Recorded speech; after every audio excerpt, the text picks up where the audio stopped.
Olá, queridos, tudo bem? Bem-vindos aí a mais um momento do nosso estudo da Palavra de Deus. Vamos retomar hoje o nosso estudo dos Evangelhos Sinóticos. Nós temos aprendido bastante aí sobre Jesus, né? Por meio das suas obras, do seu ensino, por meio daquilo que ele nos deixa, principalmente no sentido do poder do Espírito que agia sobre ele durante a sua encarnação aqui.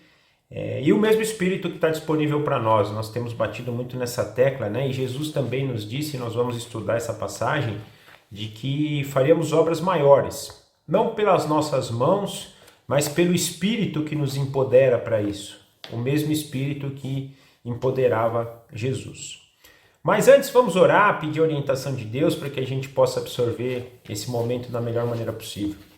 Papai, muito obrigado por mais um dia estarmos diante da Tua Palavra, estarmos investindo tempo em ouvir o que o Senhor tem a falar para nós, a aprender sobre o Senhor por meio da vida de Jesus, por meio do Espírito Santo, capacitando Jesus naquela época e também nos capacitando hoje.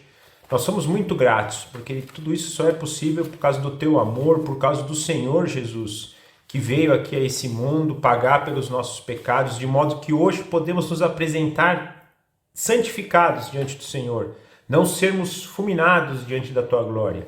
E também nos permitindo um processo de santificação constante por meio do Seu Espírito agindo nas nossas vidas. Muito obrigado, Papai, muito obrigado, Mestre, muito obrigado, nosso amigo e consolador Espírito Santo. Nós somos muito gratos pela vida, somos muito gratos por todas as oportunidades que temos. Também gostaríamos de pedir nesse momento de entregar a nossa mente cativa ao Senhor, de aprendermos aquilo que o Senhor tem a nos falar. Por favor, abra os nossos corações, os nossos olhos, o nosso entendimento, para que possamos crescer cada vez mais em graça, em sabedoria, em entendimento, na estatura do nosso Senhor Jesus Cristo, na capacitação e plenitude do Seu Santo Espírito. Por favor, nos dirija e nós entregamos esse momento nas Tuas mãos. Nós oramos assim agradecidos em nome de Jesus. Amém. Então, gente, continuando aqui, nós vamos ver hoje algumas atividades de Jesus, principalmente no sábado, né? Confrontando essa religiosidade, esse legalismo que eles tinham em volta do sábado, em volta de várias coisas, mas aqui especificamente sobre o sábado, nos mostrando aí um ensinamento muito importante, né, nessa direção, para que tomemos cuidado para não transformarmos coisas que Deus deu para a gente contemplar em religiosidades, que a gente possa ter esse entendimento. E a primeira passagem que nós vamos estudar hoje, ela se encontra no capítulo 12 de Mateus, do versículo 1 a 8, paralelamente no capítulo 2 de Marcos, do versículo 23 ao versículo 28, e Lucas, capítulo 6, versículo 1 a versículo 5. Eu vou usar a versão de Lucas, e aí depois a gente vai analisando aí as diferenças entre elas. Então, Lucas 6, do versículo 1 ao versículo 5, nos diz assim: certo sábado, enquanto Jesus passava pelas lavouras de cereal, seus discípulos começaram a colher e debulhar espigas com as mãos, comendo os grãos. Alguns fariseus perguntaram: por que vocês estão fazendo o que não é permitido no sábado? Jesus lhes respondeu: vocês nunca leram o que Davi, quando ele e seus companheiros estavam com fome? O que Davi fez, né? Ele entrou na casa de Deus e, tomando os pães da presença, comeu o que apenas aos sacerdotes era permitido comer, e os deu também aos seus companheiros. Então lhes disse: o Filho do Homem é Senhor do sábado, né? Então até aqui a palavra de Deus.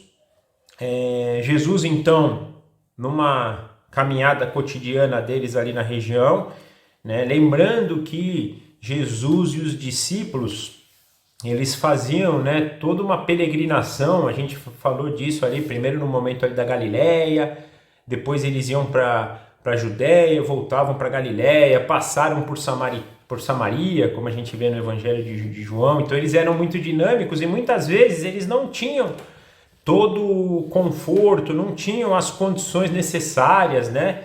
Às vezes eles saíam sem saber o que comer, sem saber o que iriam comer, sem saber o que iriam vestir, ou onde iriam dormir, né? Quando Jesus, inclusive, envia os 70, que é outra passagem que a gente vai estudar, nós vamos perceber isso. Só leva o que vocês estão no corpo aí. Para exatamente eles terem essa noção de dependência de Deus, né? Era Deus que estava suprindo eles ali. E aí, numa dessas circunstâncias, eles passam, então, diante de um cereal num sábado, o que não era permitido para os judeus, não a nível de lei humana, de lei divina, mas a nível de tradição humana.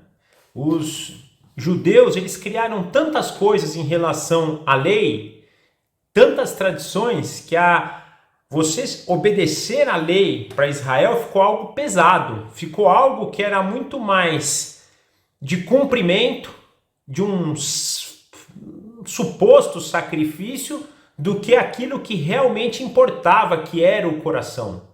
E, gente, sempre foi coração. Esses dias eu estava estudando Salmos, né?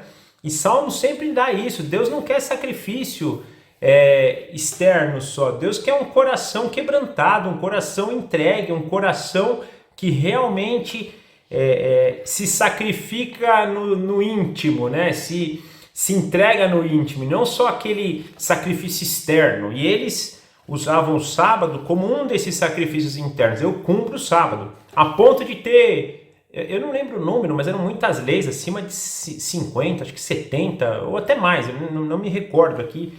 Uma vez eu ouvi alguém falar, mas não me recordo. Mas eram muitas leis que eles colocaram em relação ao sábado. Uma delas, dentro de uma das possibilidades que eu ouvi, era até que você não podia cuspir no chão, porque senão ia levantar poeira, e a poeira ia sujar a casa, e aí você ia ter que limpar, e você pecou. Olha a que ponto eles chegaram. E aqui, eles estão confrontando algo assim, né, que até Jesus usa a história de Davi, né, exterior. Eles sabiam da situação de Jesus, porque a fama de Jesus era famosa, a gente vem, né, falando isso sempre. Eles sabiam que Jesus estava nessa peregrinação, e numa peregrinação que era realmente,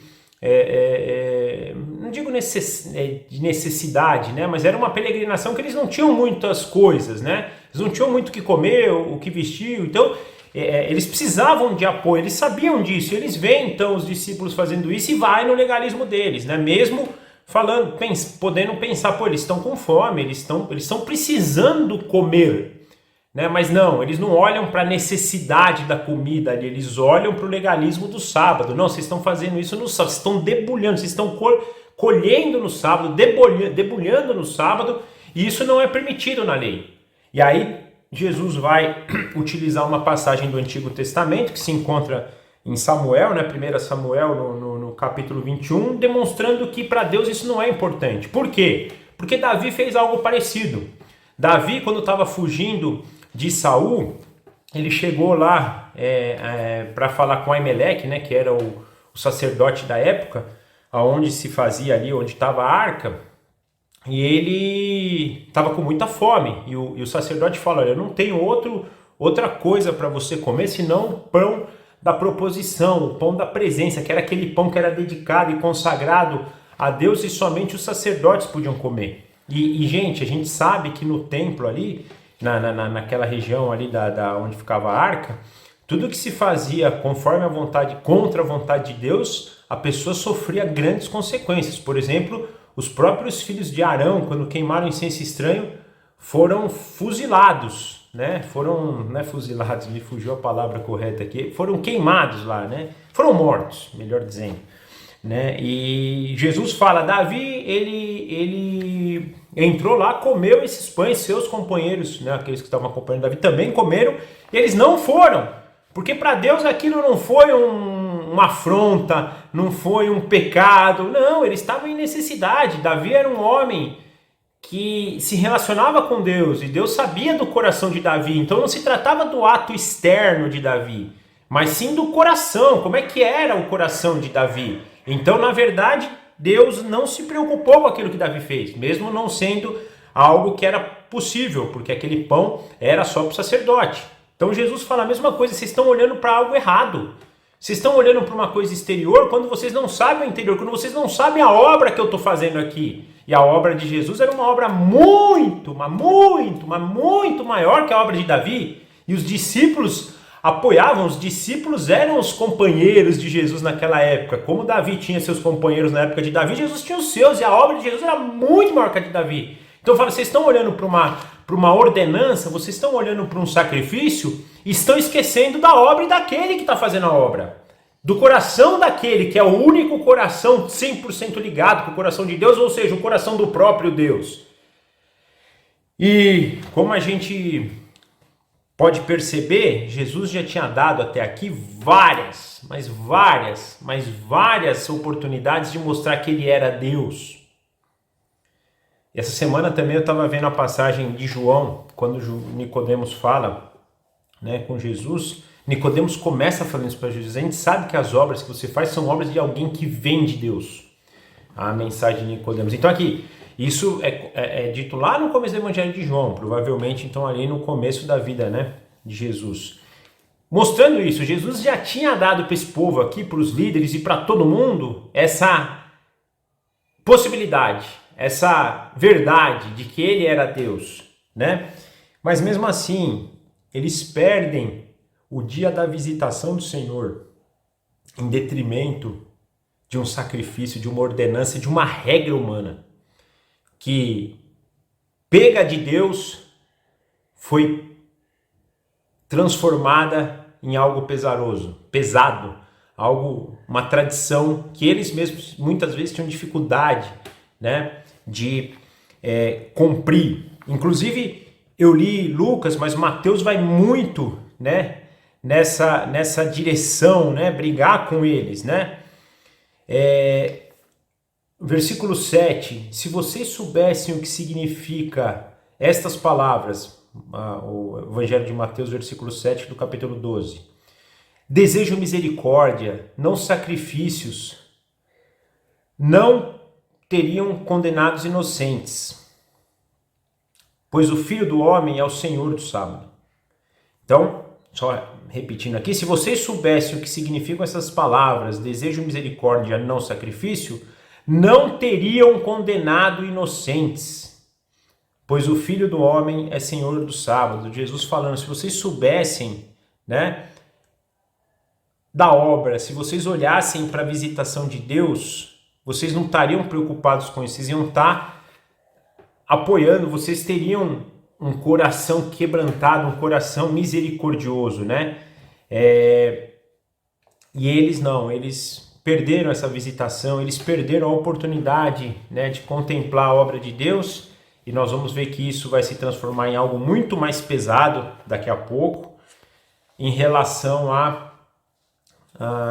ao seu legalismo, a religiosidade, gente. Estou tentando falar, acho que o ponto aqui é esse, né? A gente, usando o exemplo deles aqui, tomar cuidado com a nossa religiosidade. Porque às vezes a nossa religiosidade pode nos fazer perder um dia da visitação do Senhor para nós. E é o que aconteceu com eles. E por fim Jesus acaba falando para eles, né? O Filho do Homem é o Senhor do sábado. Não foi o sábado que foi criado para Deus. Foi Deus que criou o sábado. E se Deus criou o sábado, quem criou o sábado foi Jesus, porque por meio dele todas as coisas foram feitas. Então, Jesus criou o sábado.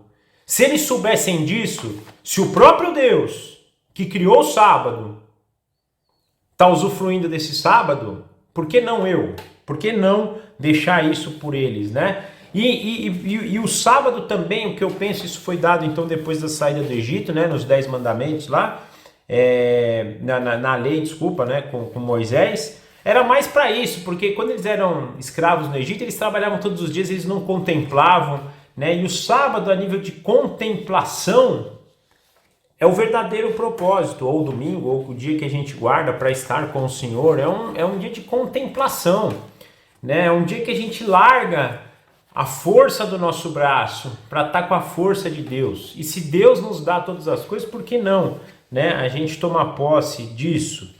Então que isso seja para a gente, né, um sinal de alerta em relação a a essa religiosidade que a gente pode criar às vezes, né? Ler a palavra de Deus, não estou dizendo aqui que a gente vai sair também mudando, mas é mais do que eu ler e criar regras para mim mesmo, ou ouvir regras de outros, é a gente ter discernimento no Espírito, buscar a Deus, buscar o Espírito e deixar que Ele trabalhe, né? O nosso entendimento, o nosso coração. Esse eu acho que é o ponto mais importante aqui, né? E aí, avançando, nós temos uma outra passagem também que acontece no sábado, né? Está no capítulo 12 de Mateus, do versículo 9 a 13, paralelamente no de Marcos, capítulo 3, versículo 1 a versículo 5, e no Evangelho de Lucas, capítulo 6, versículos 6 a 10. Mais uma vez eu vou usar Lucas também como base e a gente vai vendo as diferenças entre eles. No outro sábado, então Lucas 6, versículos 6 a 10. No outro sábado, ele entrou na sinagoga e começou a ensinar. Estava ali um homem cuja mão direita era atrofiada, ressequida, né? Os judeus e os mestres da lei estavam procurando um motivo para acusar Jesus. E por isso observavam atentamente para ver se ele iria curá-lo no sábado. Mas Jesus sabia que eles estavam pensando e disse ao homem da mão atrofiada: levante-se e venha para o meio. Ele se levantou e foi. E Jesus lhe disse: eu lhes pergunto, o que é permitido fazer no sábado? O bem ou o mal? Salvar a vida ou destruí-la? Então ele olhou para todos que estavam na sua volta e disse ao homem: estenda a sua mão. Ele estendeu e ela foi restaurada. Né? Essa passagem aqui também, ela nos direciona essa questão do sábado, né? E mais uma vez eles vão confrontar Jesus por isso. Então, vem de toda... Eu penso que essa questão de Jesus no sábado não era só de pegar o milho lá, de curar aqui. A vida de Jesus era muito intensa e a obra dele estava sendo feita. Jesus fala, né? É importante, né, que enquanto é dia eu faço a obra do meu pai. Ele estava ali naquele ministério dele, então foi um ministério de 3 anos de muita intensidade, inclusive aos sábados, né? Mas pelo propósito que Jesus tinha da sua obra. Então eu penso que isso incomodava muito eles, né? A ponto deles ficarem todo momento observando e tentando achar um ponto para pegar Jesus. É o que diz aqui o começo, né, dessa palavra. Porque olha que coisa interessante e algo também importante, né, para a gente entender.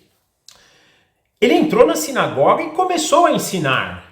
Uma coisa que eu penso aqui, que essa dicotomia, esse paradoxo, né, deles criticarem Jesus, mas deixar Jesus ensinar, era tão tenso, porque eu acho que deixa ele ensinar para a gente pegar esse cara. Até no ensino, acho que eles queriam pegar Jesus, porque eles deixavam. Né? Logicamente que tinha gente na sinagoga que queria ouvir Jesus propriamente dito. Mais uma vez eu lembro do caso de Nicodemos, devia ter outros ali também, né? O povo também que ouvia Jesus e tomava os ensinos de Jesus, né? Tomava posse dos ensinos de Jesus, mas muitos também deixavam, deixa ele lá para a gente pegar ele, né? Para a gente ver se ele tem algo importante. E a passagem diz, né? Tinha ali um homem cuja mão era atrofiada.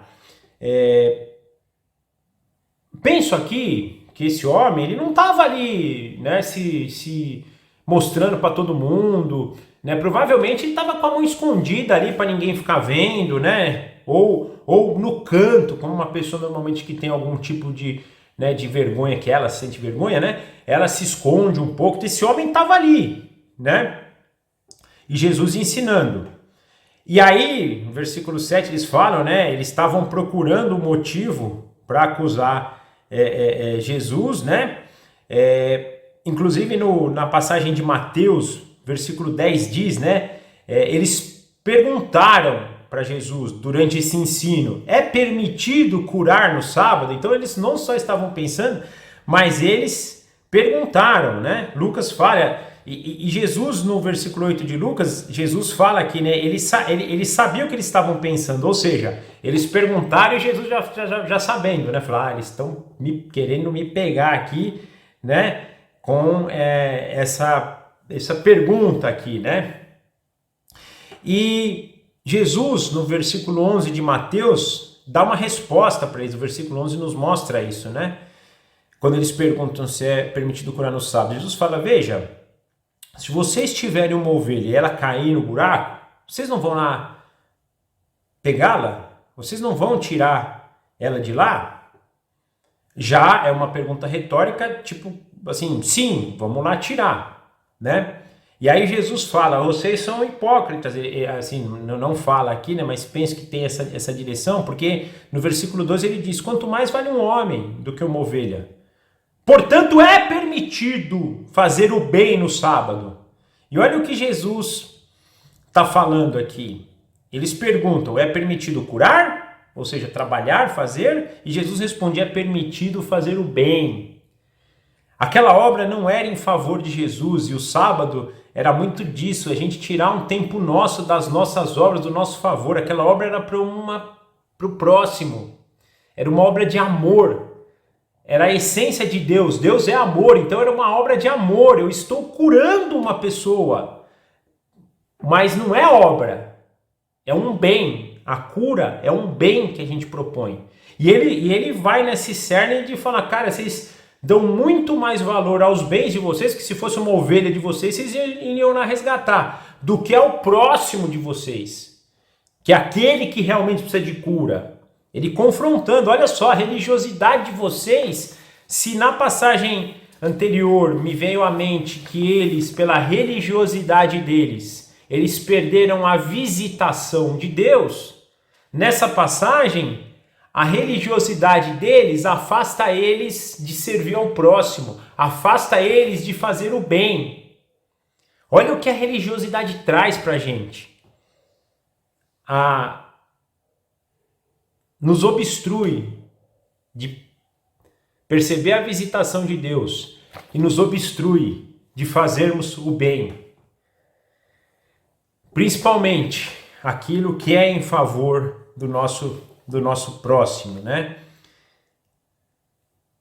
Isso a ótica do Evangelho de Mateus. Mas Jesus ainda, continuando, aqui na passagem de Lucas, ele se levanta, ele vai ao homem, né? Ele diz ao homem, levante-se e venha para o meio, mostrando aquilo, esse homem estava marginalizado.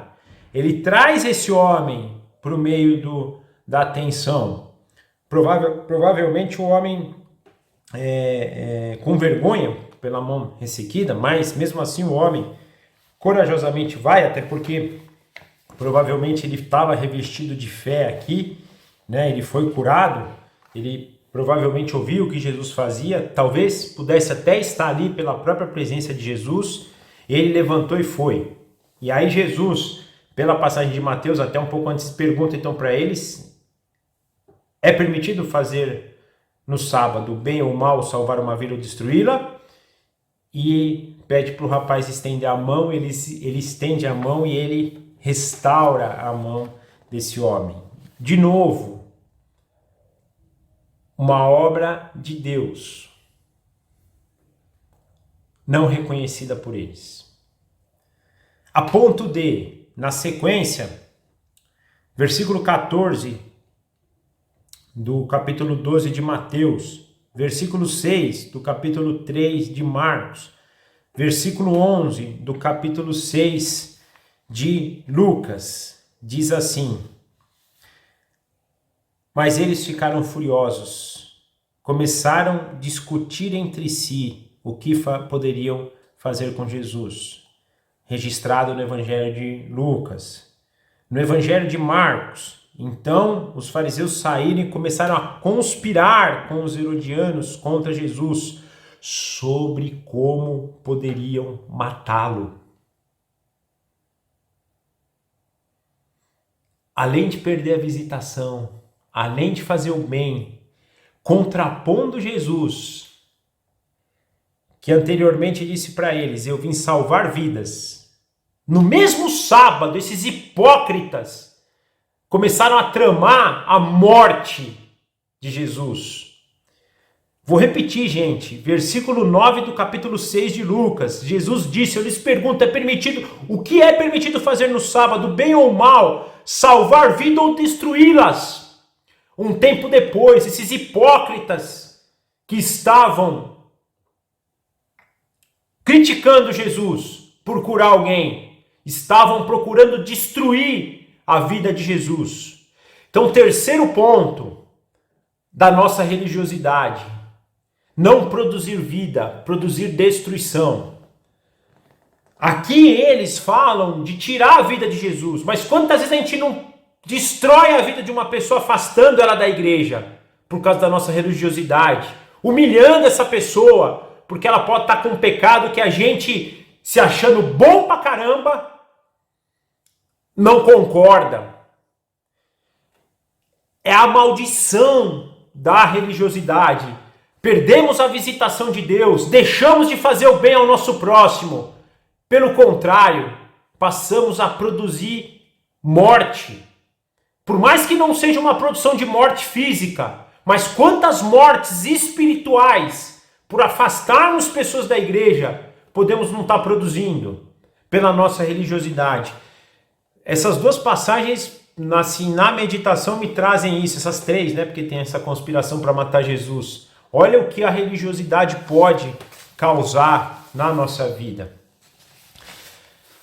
E por fim, para a gente terminar as passagens de hoje, né, essa só tem no capítulo 12 de Mateus, versículos 15 a 21, e capítulo 3 de Marcos, do 7 ao 18. Lucas não retrata isso. Mateus começa dizendo assim: sabendo disso, sabendo de todas essas coisas, Jesus retirou-se daquele lugar. Sabendo disso, Jesus retirou-se daquele lugar. Sabendo disso, Jesus se retirou daquele lugar. Gente, nosso maior desejo devia ser a presença de Jesus constante na nossa vida. Ou é a presença de Jesus constante na nossa vida, mas um ambiente de religiosidade retira Jesus desse lugar. Me falta até palavra para a gente descrever isso, mas é uma coisa que nós devemos tomar cuidado. Perdemos a visitação, deixamos de fazer o bem, produzimos o mal, mas principalmente retiramos Jesus da nossa vida. Isso é o que a religiosidade faz com a gente. Que a gente possa meditar sobre isso, né? Buscar discernimento de espírito, pedir a Deus orientação para que Ele nos mostre se estejamos sendo, né, religiosos. Mas continuando aqui, versículo 15 ainda do capítulo 12 de Mateus. Muitos o seguiam e ele curou a todos os doentes que haviam entre eles, advertindo-os para que não dissessem quem ele era. Isso aconteceu para que se cumprisse o que fora dito pelo profeta Isaías: eis o meu servo, a quem escolhi, o meu amado, a quem eu tenho prazer. Porei sobre ele o meu espírito e ele anunciará justiça às nações. Mais uma vez, Mateus aqui reforçando essa relação do cumprimento das promessas feitas para os profetas em Jesus. Jesus era o cumprimento das promessas. Jesus é o cumprimento das promessas. E Mateus, mais uma vez, dizendo isso. Aí até continua, né? Não discutirá nem gritará, ninguém ouvirá sua voz nas ruas, não quebrará o caniço rachado, não apagará o pavio fumegante, até que leve a vitória à justiça. E em seu nome as nações porão a sua esperança. Então, tudo aqui, ó, essa promessa feita em Isaías, mas se a gente for analisar todas as promessas, desde o Éden, quando o homem ali peca e Deus promete, né? Jesus também, né? Deus promete que ele ia esmagar a cabeça de Satanás, até Malaquias, tudo que está profetizado. Jesus é o cumprimento pleno de todas aquelas promessas. Jesus é o cumprimento pleno do plano de Deus. Jesus é o que nós precisamos. Jesus é a nossa recompensa, como Jesus é o cumprimento de todas as coisas. E é esse Jesus, que é o cumprimento de tudo, que é o que sustenta todas as coisas, que é aquele que era, que é, que há de vir, o Rei eterno, o Deus encarnado, o Deus visível, que se a gente tomar cuidado, ele se retira, se o nosso nível de religiosidade for de tal maneira que a gente não perceba a sua visitação, que a gente não produza o bem ao nosso próximo por consequência disso, e também passe a produzir a morte. E aqui eles estão, né, é o confronto disso, né? Em vez deles reconhecerem que esse que é o cumprimento, e Jesus está chamando a atenção disso, e Mateus está chamando disso, e como é que eles não perceberam que ele era o cumprimento? Ele fazia tudo isso que foi cumprido, aqui ele não discutiu com ninguém, não gritava com ninguém, né? Ele tinha o Espírito em abundância, ele anunciava a justiça, ele era servo, ele veio para servir, não para ser servido, né? Todo mundo estava começando a pôr a esperança nele, hoje nós já sabemos até mais adiante, né, que todos nós colocamos, né? E esse aqui era o que eles estavam perdendo no dia da religiosidade deles. Que nós possamos, gente, ter esse entendimento, que nós possamos ter uma vida de discernimento. Eu tenho focado muito nisso, porque se a gente deixar o nosso coração agir, se a gente for confiar nas nossas forças, a gente está frito. Nós vamos ser religiosos. Isso não é uma coisa de Israel. A gente não pode olhar para os judeus e criticá-los, né? Porque isso é a raça humana. Isso somos nós, quando nos afastamos de Deus.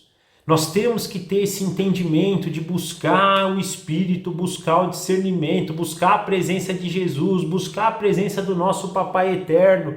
Nós temos que ter isso em mente. Se ficarmos dependentes de nós mesmos, do nosso entendimento, dos nossos estudos, da nossa leitura individual da palavra de Deus, nós estamos fritos. Só ler a palavra de Deus vai gerar religiosidade. Precisa ser lida, a palavra de Deus precisa ser lida em conjunto com um relacionamento com o próprio Deus, do discernimento do Espírito. Se a gente não estiver investindo tempo em discernir a palavra de Deus, se eu vou aos domingos no culto, se eu vou em cultos durante a semana, se eu leio a palavra de Deus sem ter tempo, sem investir relacionamento com Deus, com o Espírito, e buscando o discernimento que vem lá do alto, a chance de nos tornarmos religiosos é muito grande, legalistas é muito grande. Não basta só fazer isso, nós temos que investir tempo nesse relacionamento, nós temos que investir tempo no discernimento, na busca do discernimento. Isso é muito importante, que a gente possa ter esse entendimento e também buscar por ele incessantemente, e esse discernimento que vem do Espírito de Deus hoje. Referência da vida de Jesus, foi como Jesus viveu e é a referência que ele nos deixou, para que pudéssemos conhecê-lo cada vez mais e poder então usufruir do seu poder, poder então produzir as obras que ele produzia, que é o que a gente também tem dito aqui. Amém? Era isso por hoje, espero que vocês tenham gostado e a gente nos vê então no próximo encontro. Papai, muito obrigado por mais um dia, o Senhor nos permitir estar aqui e o Senhor falar aos nossos corações. Que a gente possa buscar o entendimento com o Senhor por meio do seu Espírito, no exemplo da vida do nosso Senhor Jesus. Por favor, papai, nos dê discernimento, nos dê comunhão, nos dê relacionamento, nos afaste do legalismo, nos afaste da religiosidade, que nós possamos perceber as suas visitações aqui, que o seu Espírito fale aos nossos corações sempre nessa direção, que a gente possa produzir tudo isso na imagem do nosso Senhor Jesus Cristo, para a glória do teu santo nome, para que teu reino cresça aqui no meio de nós. Nós consagramos a nossa vida ao Senhor, entregamos tudo aquilo que nós fazemos ao Senhor e clamamos: Espírito, vem sobre nós. Vem sobre nós, Espírito. Senhor Jesus, nos alcance com o teu poder e a tua glória. Nós consagramos tudo ao Senhor e pedimos que o Senhor nos capacite cada vez mais. Muito obrigado por esse momento, entregamos a nossa semana nas tuas mãos e te agradecemos em nome de Jesus. Amém. Tchau, gente. Obrigado. Forte abraço. Até semana que vem.